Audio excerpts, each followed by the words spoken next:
آج کے programme mix plate میں ہم نے جس شخصیت کو مدعو کیا ہے انہوں نے خاک چھانی ہے، نہ صرف ریڈیو کی، تھیٹر کی، فلم کی، ٹیلی ویژن کی، بلکہ وہ ایک طرح سے ایجوکیشنسٹ بھی ہیں جنہوں نے بچوں کو پرفارمنگ آرٹ کے بارے میں بھی بہت کچھ سکھایا ہے۔ پاکستان ٹیلی ویژن کا ایک معتبر نام، تھیٹر کا ایک معتبر نام، فلم کا ایک معتبر نام، ہم آپ کی ملاقات کروائیں گے آج راشد محمود صاحب سے، جو کہ پرائڈ آف پرفارمنس بھی ہیں۔ گو کہ انہیں پرائڈ آف پرفارمنس 55 سال کی ریاضت کے بعد اس گورنمنٹ نے دیا ہے۔ راشد صاحب، آپ کو میں ویلکم کرتا ہوں اس پروگرام میں۔ یہ بتائیے کہ ملک چلانے والوں نے آپ کو اتنی دیر میں پرائڈ آف پرفارمنس دیا یا ملک میں رہنے والوں نے اس بات کی تائید تب کی، یعنی کہ جب کہ 50 برس بیت گئے؟ شعیب، سب سے پہلے تو it's a player for me. میری زندگی میں بڑے انگریزی پرچوں کی، اردو پرچوں کے ایسے ایکسکلوسیو انٹرویو ہیں جو پچھلی ساری میری اس زندگی کے سفر کی دہائیوں میں جہاں اور ملک کے لوگوں کی، لیکن آپ سے بھی، تو آج آپ سے اس ریفرنس سے ہم کیمروں پہ بیٹھے تو مجھے سب سے پہلے تو یہ پلیئر لگا کہ آج میں ایک ایسے شخص کے ساتھ بیٹھ کے گفتگو کروں گا جو لفظوں کا ہنر بھی جانتا ہے اور لفظوں کی حرمت سے بھی آشنا ہے۔ Thank you so much. Mostly ایسی بھی جگہوں پہ میں جاتا ہوں جہاں مجھے جا کے جب وہ مجھے آپ کھاتے کیا ہیں، میں کہ میں کچھ نہیں کھاتا۔ دوسرا، آپ نے پھر وہ جیسے جو سوال کیا اسی سے ڈائریکٹ شروع کر دیا۔ جی مجھے آپ کے علم میں ہے کہ 40 برس پہلے بیسیکلی آج میں براڈ کاسٹر، میرے ملک میں ٹیلی ویژن تو تھا ہی نہیں، تو میری گرومنگ جو ہے وہ ریڈیو سے ہوئی۔ بالکل۔ مجھے آج سے 38 برس پہلے وائس آف امریکہ میں اکمل علیمی صاحب کے ریفرنس سے میرے فادر کے دوست تھے، جاب کی آفر ہوئی تھی۔ اچھا۔ میں نے فلیٹ ریفیوز کر دیا اپنے باپ کو۔ اس نے کہا وائی؟ میں نے کہا بابا مجھے شناخت اپنی زمین پہ چاہیے، واہ۔ میری جنم بھومی اپنی شناخت چاہیے۔ جب میرے ملک میں اپنی زمین پہ ہو جائے گی تو پھر میں ساری دنیا بھی منوا لوں گا۔ تو میں نہیں گیا تھا۔ تو سب سے پہلے تو یہ ہے کہ مجھے اپنی زمین، اپنا کلچر، اپنی رہتل، اپنی اقدار، اپنے لوگ، اپنی سراؤنڈنگ، اپنا ملک، اپنا ریلیجن، سب سے پہلے وہ ہے، اس کے بعد باقی سارا کچھ ہے۔ تو میرے اس پیشن سے زندگی کے سفر میں مختلف ادوار گزرے۔ اب ظاہر ہے 70 پلس ہو گیا ہوں، جس میں سے 60 برس 61 برس میری پریکٹیکل پارٹیسپیشن اس ملک کے لیے۔ تو مجھے اس ملک سے کوئی گلہ نہیں، لیکن مختلف ادوار جو چلتے ہیں، لیکن کچھ تو یہ گلہ ہوگا کہ اتنے عرصے بعد آپ کو پرائڈ آف پرفارمنس دیا گیا۔ وہ اصل میں پتہ کیا ہے، ہمارے ہاں وہ جو ہے نا گیمکس موسٹلی جو ہے نا، حکومتیں بھی جو آتی جاتی رہتی ہیں وہ اپنے سروائیول کے لیے زیادہ کام کرتی ہیں۔ مثلاً 70 72 74 برس ہو گئے اب، جو ہمیں کہا گیا، وہ جو ارباب اختیار آئے، وہ اس کی فزیکل امپلیمنٹس، ووٹ میں نے دیا ہر حکومت کو کہ جاؤ جا کے پارلیمنٹ میں بیٹھو اور ہمارے لیے باتیں کرو۔ وہ وہاں جا کے انہوں نے ہمارے لیے نہیں، اپنی باتیں کرتے کرتے اپنے انسینٹیو بڑھائے، انہوں نے اپنے لیے کرتے رہے، آئے گئے چلے گئے۔ لیکن جو کمیٹڈ اور پیشنس والے لوگ ہوتے ہیں وہ بادر نہیں کرتے کہ ان کی سراؤنڈنگ میں کیا ہو رہا ہے، یعنی وہ اپنا کام جو وہ کرتے رہے۔ تو یہ گلے شکوے آن فٹ میں نے بادر ہی نہیں کیا۔ پرائڈ آف پرفارمنس مینز میری پرفارمنس کا پرائڈ، دودھ کی طرح سفید بال ہے۔ آج بھی ٹیلی ویژن پہ اب تو چینلوں کی بھرمار ہو گئی، میں لڑکا دیکھتا ہوں آپ کو، میرا میک اپ مین ودن منٹس مجھے منڈا بنا دیتا ہے۔ تو یہ میں ان باتوں پہ میں نے کوئی توجہ یا غور نہیں کیا، مجھے کوئی گلہ شکوہ نہیں، الٹیمیٹلی مجھے مل گیا نا۔ لیکن مجھے فخر یہ ہے کہ مجھے میرے کام کی پارٹیسپیشن سے ملا، ورنہ تو 5 گھنٹے اسلام آباد جا کے بھی لوگوں کو مل رہے ہیں۔ تو اس میں یہ آپ نے آخری بات بڑی صحیح اور پریکٹیکل آپ نے بات کی۔ اچھا راشد صاحب، آپ سے بات ہو رہی ہے کہ آپ کو پرائڈ آف پرفارمنس ملا، آپ you are perhaps the not perhaps but surely you are the finest broadcasters of this country. آپ نے ریڈیو سے اپنے فنی سفر کا آغاز کیا۔ میری آڈیوگرافی میں ابھی، سوری فار انٹرپشن، اس ملک کے اب تو ٹیکنالوجی چینج ہو گئی نا، اب تو عسکری اداروں کی جو ہوتے ہیں ان کے سیگمنٹس وہ اور شکل میں ہو جاتے ہیں، کیونکہ جو پہلے جو تھا وہ ہمارے ملک میں ہمارے جوانوں کے لیے ٹریننگ فلمز ہوا کرتی تھی جو ان کے یونٹوں میں چلا کرتی تھی، کسی نئی مشق کے بارے میں، کسی نئے ہتھیار، کسی اور ان کی وہ جو ان کا پروسیس ہو.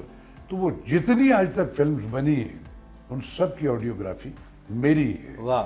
وہ ڈاکٹر اعجاز میر صاحب اللہ غری کے رحمت کرے، رضا میر صاحب انہوں نے تو وہ میں نے کی ہوئی. تو سو آڈیوگرافی کی پھر اب یہ جو آپ سنتے ہیں کہ اب آپ اپنا قومی ترانہ سنیں گے، پہلے تو میرے بڑے جو تھے وراثت مرزا صاحب ان کا بولا ہوا تھا، اب جو آپ جہاں جاتے تو میں نے بولا. تو سو میں بڑا بلیسڈ پرسن ہوں. مجھے آڈیوگرافی کی جتنی اصناف ہے سب پہ میں نے بے کام شک کیا. ظاہر ہے جی. اچھا راشد صاحب، تھوڑا سا ایک ہے تو ذرا کنونشنل سا کویسچن، لیکن میں اس پوچھنا چاہوں گا ناظرین کے نالج کے لیے کہ آپ ریڈیو پر کس عمر میں گئے اور کیسے آپ کا ریڈیو کا جو فنی سفر ہے وہ اس کے اوپر تھوڑا سا تفصیل کے ساتھ چاہے آپ. میں بڑا ان شارٹس آپ کو بتاتا ہوں. میری عمر اب 10 برس بھی نہیں تھی. اچھا. اور ریڈیو پاکستان لاہور یہ جو ہے جو اب ہے، جس کا افتتاح 1965 میں ایوب خان صاحب نے کیا تھا، میں اس کی بات نہیں کر رہا. اچھا. اس سے پہلے گورنر ہاؤس کی بیک پہ ایک افضال یا افضل، اب میں نام ایسا ہی تھا ان کا کچھ، ان کے گھر میں ایک ریڈیو پاکستان لاہور تھا. ہاں. آڈیشن ہوا کرتی تھی. اچھا. میں سائیکل پہ بغیر کسی کو بتائے ہوئے ایک کرزما اندر تھا. میں ہمیشہ سے بزرگ ہوں شعیب. میں وہ جو منڈا یا وہ والا ہوتا وہ میرا، میں بچپن میں ہی بزرگ تھا. میری زندگی میں نظر ہمیشہ فلیش بیک جو ہے وہ تو گزر گیا، فلیش فارورڈ پہ رہی. صحیح. تو میرے اندر یہ تب ڈسکوری ہو گئی تھی کہ یار یہ میں پرفارمنگ آرٹ کی جتنی اس میں میں گیا آڈیشن دی، میں اپروو ہو گیا. 10 برس کا بھی نہیں تھا. میرے اس زندگی کے سفر میں دوسرا فرد جس سے میری پہلی ملاقات وہاں ہوئی وہ عرفان کھوسر تھا. وہ بھی نیکر پہنتا تھا، میں بھی نیکر پہنتا. تو یہ میرا وہاں سے، میرے فادر کا چونکہ لکھنے لکھانے سے تعلق ہے، لٹریری حلقہ جو ہے سب کانٹیننٹ میں سب لوگ ان سے شناسا ہے. تو میرے ابا مرحوم نازش کاشمیری صاحب جب تک حیات رہے، میرے گھر میں ایک جو بیٹھک ان کا کمرہ تھا، اس میں اس ملک کا بہت بہت بڑا انٹلیکچوئل جو ہے، جس میں اگر بالکل میں کئی 5 دہائیوں سے بھی پہلے اگر اس کا تذکرہ کروں تو اس میں شاہر لدھیانوی، سعادت حسن منٹو، ظہیر کاشمیری، عارف عبدالمتین، کیا بڑے بڑے نام ہیں، احمد راہی صاحب، اے حمید، یہ جو بھی ایک پروگریسیو امرتسریوں کا جو ایک ٹولہ تھا، بالکل وہ سارے یہ ایک دوسرے سے ایفیلیٹڈ لوگ تھے. اور جب تک وہ حیات رہے ہمارے گھر میں اس کی ایک مجلس ہوا کرتی.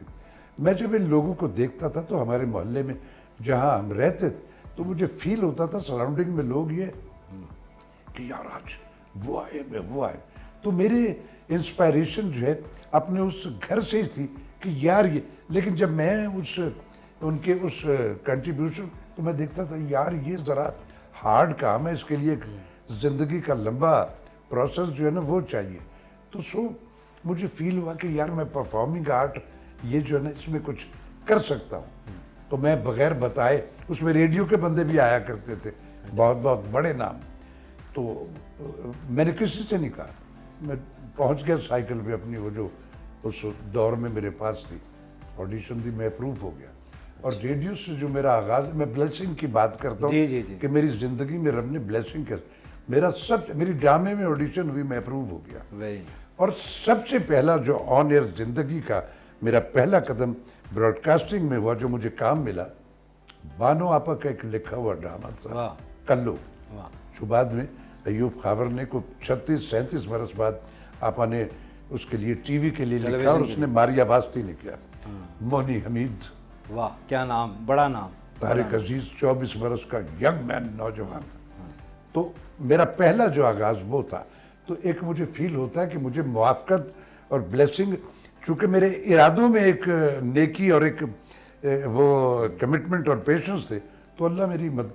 تو پہلا یہ، پھر اس کے بعد جتنی بھی آڈیوگرافی کے اصناف ہیں اس میں میرے رب نے مجھے موقع دیا اور قبولیت بھی مجھے ملی. ایسے ایسے اساتذہ کے ساتھ آپ نے کام کیا. مونی حمید تو بہت بڑا نام ہے. اب اس میں ریڈیو میں اس دور میں صوفی تبسم صاحب ریڈیو پہ ہوا کرتے, ناصر کاظمی صاحب ریڈیو پہ ہوا کرتے, انسٹیٹیوشنز ود ان مرزا ادیب صاحب ریڈیو پہ ہوا, سجاد حیدر صاحب ریڈیو پہ ہوا کرتے تھے, ابراہیم سلیم صاحب بہت بہت بڑے نام, ایوب رومانی صاحب ریڈیو, عتیق اللہ شیخ ریڈیو پہ ہوا کرتے تھے. یہ سارے لیجنڈز ہیں اس گیلیکسی آف لیجنڈز. ہاں, اور پھر یہ جو بعد میں ٹیلی ویژن پہ اسلم اظہر صاحب, دوسرے سارے احباب, تو یہ ان کا پہلے تو براڈ کاسٹنگ ہی سے تعلق تھا نا. انہوں نے اور میرے سامنے پاکستان ٹیلی ویژن اس ملک میں پہلا جو ہے وہ یہ جو نیا ریڈیو پاکستان جس کا میں نے تذکرہ کیا ایوب خان صاحب والا جو اب ہے اسی کے اندر بنا تھا. اب ان کا سیلز آفس ہے اسی حصے میں جہاں سے اس کا آغاز ہوا تھا. راشد صاحب, ہم بات کر رہے ہیں ریڈیو کی. ریڈیو موسٹلی آرٹسٹوں کے لیے ایک بڑا انسٹیٹیوشن رہا جنہوں نے آگے ان کے لیے نئی راہیں کھولی. ایسے ہی ہے. مجھے بتائیں کہ اب وہ ریڈیو کہاں گیا جو آپ کے زمانے کا ریڈیو تھا؟ ابھی بھی وہاں پر اچھا کلاسیکل پروگرامز بند ہو گئے, وہ تو ایک علیحدہ چیپٹر ہے, لیکن میں برسیل تذکرہ اس کا آپ سے ذکر کروں. اور جو فیس ہیں وہاں پر, جو فیسیں ہیں لوگوں کی, وہ بہت کم. ریڈیو اس بدحالی میں کیوں پہنچا ہے؟ میں عرض کرتا ہوں, ایسٹیٹک جو ہے نا جمالیاتی, وہ سب سے پہلی شرط ہے اس شعبے میں اس بندے کے لیے کہ جو یہ ارادہ لے کے نکلے کہ مجھے اس شعبے میں جانا ہے. ریڈیو پاکستان نے لوگوں کو زبان سے, اپنی قومی زبان سے آشنا کیا. ہم یہ جو آج سودے بیچتے پھر رہے ہیں ساری دنیا میں, لوگ کہتے ہیں واہ جی واہ راشن, یہ سارے کے ساری چیزیں جو ہے ہم نے ریڈیو پاکستان کی اس پروسیس میں سیکھی. ہوا یہ کہ جو مختلف ادوار آتے ہیں, ریڈیو جو ہے وہ میڈیم وہ ہے جو جس کو اپنے لوگوں کو اپنی زمین سے, اپنے کلچر سے, اپنی رہتل سے, اپنی انوائرمنٹ سے جوڑنے کا اس کا شعبہ تھا. اور پھر کرنٹ افیئرس کیا ہے ہر ایک سے باخبر. ریڈیو کی لسننگ جو ہے کوئی دوسرا میڈیم جو ہے اس کے نزدیک نہیں پہنچ سکتا. آج بھی دنیا میں ریڈیو ہی کی ڈومینیشن. ہمارے ہر ادوار میں وہاں ایسے لوگ آتے چلے گئے, بربادیاں ہوتی گئیں. وہ ادارہ جو منفیت کا ادارہ تھا, جہاں تصور بھی نہیں تھا کہ آپ زیر زبر کی غلطی کر لیں گے یا کچھ اور, وہاں ایسے لوگوں کو رکھ دیا گیا جن کا کوئی تعلق نہیں بنتا تھا. یعنی کہ پولیٹیکل انفلوئنسز تھے جو اس نے برباد, ہر ادارے کو پولیٹیکل جو وہ انفلوئنسز تھے انہوں نے برباد کیا. اب سفارشی بھرتیاں, اب نے فیسوں کی بات کی. اب میرا چونکہ مدر انسٹیٹیوٹ ہے ریڈیو پاکستان, میں آج بھی سال میں کو 2 4 5 ڈرامے, جب بھی کوئی اسپیشل ڈے ہوتا ہے تو مجھے بلا لیتے ہیں, میں چلا جاتا ہوں. اب جو ڈرامہ میں کر کے آتا ہوں نا, یعنی ابھی میں رننگ مثال دے دیتا ہوں. 14 اگست سے کو ہفتہ پہلے ایک ڈرامہ 14 اگست کے لیے میں نے ریکارڈ کروایا, اس کے پیسے ابھی تک نہیں ملے. اسی طرح تواتر سے 3 4 اب یہ جو ملبے رکھے ہوئے ہیں ان کو تو آتا بھی کچھ نہیں ہے. لاکھوں روپے کی تنخواہیں تو بند کر دو. جیسے پرائیویٹ سیکٹر میں ایف ایم چل رہا ہے نا سارے کا, جب وہ کچھ آپ اس نیشن کو دے ہی نہیں پا رہے تو بیچ دو ان کو. جہاں اور بڑا کچھ بیچ دیا آپ نے, ان کو بھی بیچو, جان چھڑاؤ ان سے. یا پھر اس میں وہ لوگ رکھو جو اس حوالے سے جو اس کا مقصد ہے ریڈیو کا وہ کر. یہی حال ہمارے ٹی وی کا. ٹی وی پہ آپ کو میرا, میں ٹی وی پہ ذرا توقف کے بعد تو یہ اللہ کرے کہ کچھ ہو جائے, لیکن مجھے آگے کچھ دکھ نہیں رہا ہے.